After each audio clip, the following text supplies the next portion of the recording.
अल्लाह पाक ने हर इंसान के दिल पर एक ऐसा फरिश्ता मुकर्रर किया है जो उसे नेकी की दावत देता है। उस फरिश्ते को मुल्हिम और उसकी दावत को इल्हाम कहते हैं। मोहब्बत इलाही की इंतहा देखें।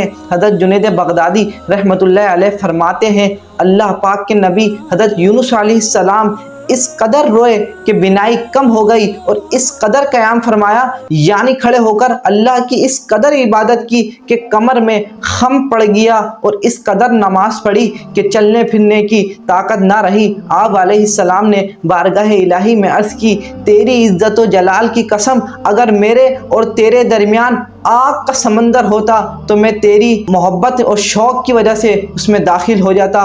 मोहब्बत में अपनी गुमा या इलाही, न पाऊँ मैं अपना पता या इलाही, रहूँ मस्त बेखुद तेरी विला में, पिला जाम ऐसा पिला या इलाही।